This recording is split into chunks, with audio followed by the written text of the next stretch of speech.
The anime starts on a battlefield where one of the beloved sorcerers dies in front of our protagonist, Ray White, and as a result, Ray's power overheats, which gives the kingdom the chance to win the brutal battle. After several years, Ray enters the prestigious Arnold Academy, where he gets an instant backlash from various students, including Allium Albert, who despises Ray for his ordinary background. Ray acts unbothered by Albert's humiliating words and even tries to act nicely, making Albert hit Ray, but Emilia Rose comes to Ray's rescue by stopping Albert and even appreciating Ray's skills for being accepted in the academy. Soon after, the entrance ceremony for the new students starts, and the principal, Abby Garnett, delivers a motivating speech followed by the student representative, Amelia, who also joins the principal and gives an equally inspiring speech. Afterward, Ray is introduced to the class where most of the students look at him in disgust, and the professor introduces herself as Helena Grady and tells Ray to stay in contact with her regarding any problems in the school. As the class begins, Ray gets carried away in thoughts of battle, but Grady shakes him out of it and asks the students about different levels of sorcerers. Amelia responds by saying that there are 5 grades of sorcery, with Grand Sorcerers being on top, and Grady continues the lesson by claiming that there are only 7 Grand level sorcerers that exist, with Principal Abby being one of them. Grady also informs the class about the hero called Iceblade Sorcerer, who vanished after winning the war. Afterward, Grady teaches the basics of magic to the class and even informs them about coding and decoding of magic that happens through the brain functions when one of the students named Elisa asks Grady about anti-material code, and Grady informs her that this is a doctorate level research work and the students should only focus on their exercises. After the class, Ray meets up with Elisa, who is looking for the Ainsworth book, and informs her that he is also interested in her work, which makes Elisa extremely happy, and both of them discuss work of Ainsworth. Later in the night, Ray meets up with his roommate, Evie Armstrong, who takes an instant liking to Ray due to his muscles. While jogging in the morning, Ray encounters Rebecca Bradley, a third-year student who informs Ray that he is quite famous due to his background, and after that, on the way to school, Evie shares knowledge about noble families, and Ray realizes that his friends come from 2 noble families, including Bradley and Rose. While going to the principal's office, Ray meets Clarice Cleveland and impresses her by complimenting her pigtails, making her his friend as well. Soon, Ray meets up with the principal and addresses her as Colonel, but Abby chuckles and asks Ray to call her by her name, as she is no longer his supervisor. In the class of practical swordsmanship, Ray easily defends against Allium's attack, shattering his sword, leaving everyone in shock, and Abby praises Ray for his skills and even calls him the Iceblade Sorcerer.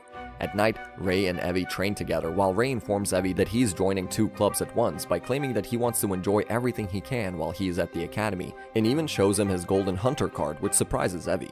The next day, Ray enters the Environmental Research Club where Evie is also a member, and the club leader explains that their target is to conduct environmental research in dangerous areas, and asks Ray to undress, who surprises everyone by revealing his toned physique, and he even showcases his final form, which makes everyone admire him, and the club leader officially introduces Ray to the club as the members cheer. After that, Ray wastes no time and moves on to the next club, a garden club where Rebecca is surprised to see him, but Ray calmly explains that he wants to join their club because he is interested in plants that thrive despite adverse conditions. One of the members, Dina, expresses concerns about letting a guy into their club, which makes Rebecca delegate Ray's application to Dina for evaluation, who gives Ray a week to fix up a new garden space on his own, and Ray works diligently, clearing weeds and fixing flower pots while his friends watch. One day, Rebecca visits Ray to give him a sandwich to eat. They hear the clashing of swordplay nearby, and Rebecca tells Ray about the Magic Chevalier competition for the strongest magic sword fighter, which makes Ray wonder if he will join the competition. After some days, Ray finishes the garden, impressing the club members, which gives Dina no choice but to admit that Ray has passed, and they begin planting flowers in the new garden. At sunset, Ray recalls his conversation with Principal Abby about spies infiltrating the kingdom and the academy, and Ray is tasked with informing her if he discovers anything, as Abby wants the matter resolved discreetly. Ray then encounters Clarice crouching by the path, watching insects, which makes Ray compliment her for her interest, making Clarice happy. The next day, Ms. Grady informs the class about the practical exam that is taking place in Kafka Forest, and asks the class to form groups. After the class, Evie joins Ray's party, which makes Elisa and Amelia join Ray's group as well. The day of the exam arrives, where the groups are briefed on the drill to find checkpoints within 24 hours, and Ray's group reaches their starting points to begin their search as the signal is given. They encounter a large bug, which Ray effortlessly defeats, surprising his group. They also find a stamp and continue their search, while other groups are also searching the forest. Night falls, and Rose starts to get suspicious of Ray's backwoods persona, which startles Ray, and the group chats before settling down for the night, with Ray staying up to keep watch. The next day, they hear a scream, and Ray goes to investigate, finding Albert's group in trouble, making Ray counter the monster. But as the group is helping others, a mysterious figure revives the monster from the shadows. Ray struggles against the unusually sturdy monster, but just as he is about to unleash his hidden power, his friends step in to help.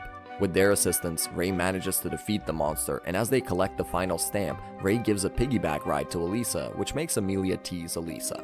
After the competition, Ray's group receives the highest score, but as Clarice is the only one clapping enthusiastically, it draws disdainful looks from others.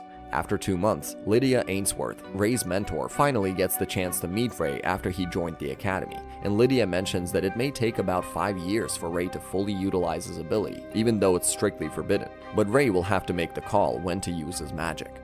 Lydia then informs Ray about a troubling rumor spreading among sorcery researchers, specifically regarding a group called Eugenics, who kill sorcerers to manipulate their brain part called engram, which is responsible for their magic, thus crossing the line of humanity. Lydia informs that she had been invited to join them but declined as her only focus is on researching the brain itself. After their conversation, they go for a walk, and she asks Ray to join the upcoming Magic Chevalier, an event held among the 3 sorcery academies in the kingdom, which Ray could win if he wants to. But Ray informs Lydia that he has decided to remain in the background for the time being, which makes Lydia give a small book to Ray that she believes would be helpful to him. Later, Ray is out for a run and encounters Elisa on her way out and asks if he can join her, and they both get changed before meeting up again. Ray compliments Elisa and they head to the library, where Elisa reads one of Ainsworth's books while Ray reads a novel about love to learn more about emotions. After leaving the library, they are spotted by Clarice, who finds it hard to approach them, but Ray notices her and invites her to have lunch with them, and also introduces Clarice and Elisa to each other during the lunch. After lunch, Clarice and Elisa walk off together, becoming more comfortable with each other, while Ray notices Amelia, who has just exited a carriage, and catches her attention as she turns to leave. Amelia takes Ray to a boutique where she is startled by a spider and rushes into Ray. Realizing she is barely clothed, she quickly retreats in embarrassment. Ray apologizes and Amelia reassures him that it wasn't an issue, speaking to herself about showing her true self to Ray someday. After that, Ms. Grady talks with Ray, telling him he doesn't need to be formal as it's not the military, and asks him about his experience as a student. And Ray informs that he is having a good time, which surprises Grady, but she still apologizes for not doing more as a teacher, and encourages Ray to come to her if he has any problems. Meanwhile, in Kafka Forest, Albert, who has not returned to school after the incident where Ray saved their group, has been training to defeat Ray, while a cloaked figure watches Albert with a smirk from above. The next day, Ray and Evie are at the club working out with other members when Evie invites Ray for some protein after school, but he declines due to his club duties at the flower garden, where Dina gives him the key to the club room, informing him that the other members won't be available and he might dare before Rebecca arrives. But when Ray enters the room, he accidentally walks in on Rebecca changing clothes, causing him to quickly apologize and close the door. Later, Rebecca serves him tea, and Ray apologizes again and diverts the topic to ask about a worn-out book among the gardening club records, which Rebecca explains contains information about plants modified by sorcery. After that, Ray asks about the 3 great families, and Rebecca informs him that the Algrens traditionally attend the Idiom Academy, and their eldest daughter is Amelia's potential rival. The next day, during sword class, Amelia challenges Ray, despite him not participating in the event. But Ray accepts it regardless, and as they fight, Ray has a painful flashback that makes him lose his grip on the sword, and Amelia wins the battle.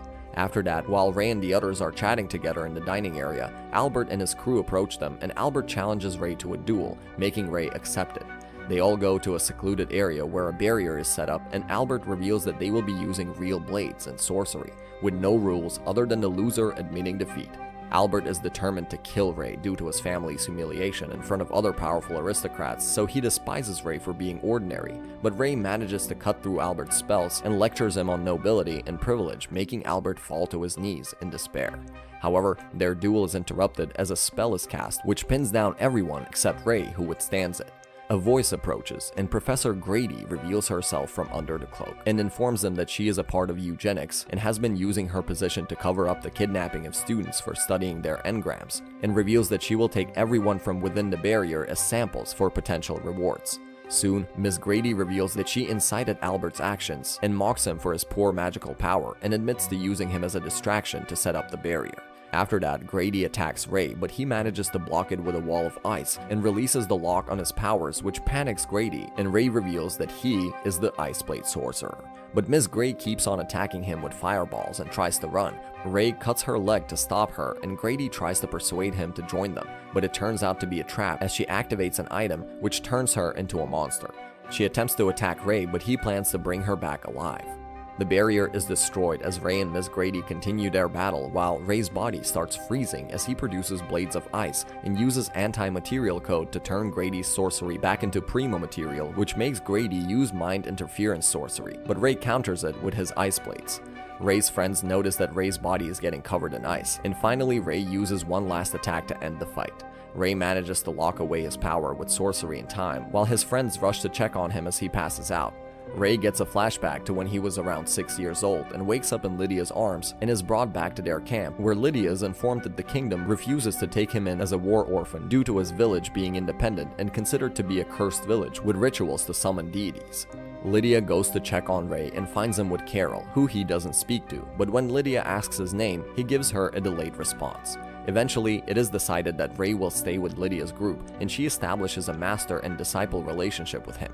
6 years have passed, and Ray is fighting on the battlefield with some comrades. Meanwhile, Lydia and 2 others discuss cases of overheating, which occurs when sorcery is overused and strains the user's mental state, and claim that a battlefield is a place where sorcerer exerts too much effort and ends up overheating. Back at camp, it is mentioned that the battle is becoming more dangerous, and Ray's position is questioned due to his young age. However, Ray refuses to back out, considering his unit as his family, and Howard assures Ray that he would save him if something happened. Later on the battlefield, Ray witnesses Howard being killed, triggering a mental break and causing him to go into overheating, and while bleeding on the ground, Lydia watches as Ray loses control. Ray wakes up in the infirmary with Lydia, her maid Carla, and Abby by his side. Lydia comforts him, and Abby reveals that everyone has recovered from the lack of mana, and also shares how she was initially against Ray joining the academy, but Lydia insisted. Ray apologizes to his friends for hiding his strength, and reveals that he is using sorcery called Chronos Lock to suppress the overheat caused during the final battle of the Far East War. And Amelia asks Ray if his inability to use sorcery is due to the overheat incident, which he confirms, and Amelia hugs him, and others also comfort him, expressing their unwavering friendship. At night, Albert visits Ray to apologize and seeks counsel from him, leading to a more friendly interaction. After a few days, Caroline is introduced as their new teacher, which Ray doesn't approve of. Later at night, Amelia reflects on the contrast between her noble upbringing and Ray's life. The next day, Carol announces the upcoming tournament with different categories for different year levels, and Ray meets with Abby to discuss Carol. She shows up and gets overly affectionate with him, which makes Abby advise Ray to give up on having her dismissed. Preliminary rounds for the tournament begin with Clarice and Ray watching, and Ray notices Amelia's lack of interest in the matches. After the matches, Amelia's father reminds her of her noble status and the need to outshine Ariane, emphasizing her place among the nobility. On the other hand, Ray discusses Ariane Algren with Rebecca and Dina, and they warn Ray that she is a formidable opponent. Amelia and Albert are selected as representatives for the tournament, and Ray looks at the book Lydia gave him and then confronts Amelia, congratulating her but also expressing concern about her anxiety during fights. Ray offers to train Amelia, showing her the notebook Lydia gave him, and warns her that it won't be easy. A flashback shows Amelia and Ariane's childhood friends who drifted apart after Ariane won a duel, which makes Amelia reflect on her noble status and the need to win in order to survive as she thinks about her past experiences. Amelia meets Ray, who is wearing a mask and calls himself Master White, and assigns her a task to run a lap around the academy and enter the Kafka Forest without any physical enhancements, and after completing the task, Ray warns her that the next day's training will be stricter. In class, Evie wonders about Amelia's condition, and Elisa informs him about her special training with Ray. At night, Amelia has a troubling dream about her friends and Ray, and is woken up by Ray banging a pan outside her window. Dina and Rebecca come out to inquire about the commotion, but Ray catches sight of Amelia trying to escape, and she manages to slip away. Ray searches for her and encounters Albert on the rooftop garden, who asks how he will become stronger, and Ray claims that he is already strong. Ray continues his search and finds Clarice and Elisa in the library, where he uses detection magic to locate Amelia and drags her out of hiding and back to training. Later, Ray asks the Hunters Club to become Amelia's cheer group, and they agree. The next day, Ray in disguise checks on Amelia, who is being helped by Elisa and Clarice, and then he infiltrates Diem Academy in a box where he encounters a young crying child. And that concludes our recap for today. Why is Ray visiting Diem Academy, and who's that little kid? Comment down below what you think and if you want a second part of the series, as we'd love to hear from you. As always, thanks for staying till the end. Don't forget to like and subscribe to Annie Recapped to find more awesome animes like this to watch on your feed. With that said, we'll see you next time. Peace.